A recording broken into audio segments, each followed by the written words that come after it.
Hola, soc Josep Cinca Escuder, gerent de Becercada.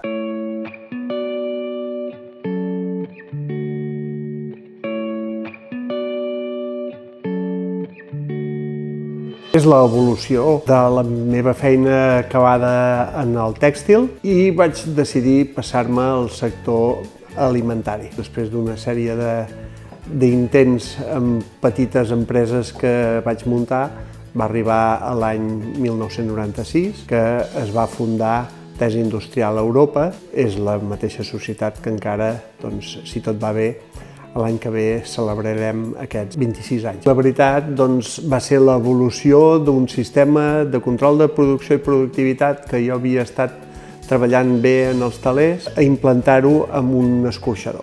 Preparar sistemes automàtics pel sector alimentari a partir de les necessitats dels nostres propis clients. Hem arribat, per exemple, a generar uns equips, crear uns equips que treballen en l'espai que hi ha entre sistemes de formació d'hamburgueses i aquestes hamburgueses o aquesta carn picada o aquests diferents productes els fiquem automàticament dintre de les safates després de posar-hi els papers que separen les hamburgueses. Aquest és el producte que se'ns ha estandarditzat més. El nostre mercat, per una part important, és els fabricants de maquinària i altres possibles clients amb els que estem treballant amb possibilitats altes de que també ells disposin de la nostra maquinària, la nostra tecnologia. Estem treballant, en l'actualitat hem venut maquinària d'aquest tipus a 18 països diferents i aquesta és una de les vies que ens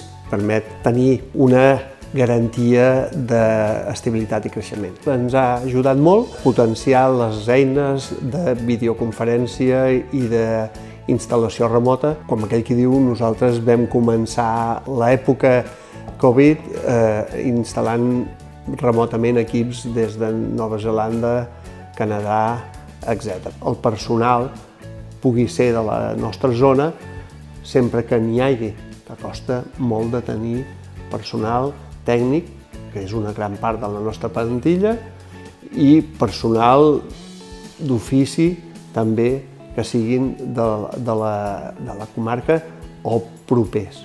Agradi o no agradi, i nosaltres creiem que ho hem de tenir clar, l'automatització pot resoldre molts problemes que avui dia porta a algun tipus d'indústria, per exemple, que té unes feines relativament dures i molt rutinàries.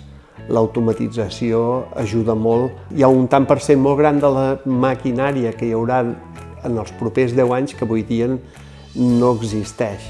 Hi ha moltes zones, hi ha molts productes, hi ha moltes etapes en la producció de la indústria alimentària que encara no estan automatitzats. Qualsevol que vulgui emprendre, que compti que necessitarà molt esforç, que no s'espanti. Si ho vol fer, només ho pot fer si en té verdaderes ganes de fer-ho. Això no hi ha manera d'escapar-se'n. I pensar que aquest esforç pot arribar a durar molt temps. Ganes i molt esforç i endavant i treballar, sobretot treballar.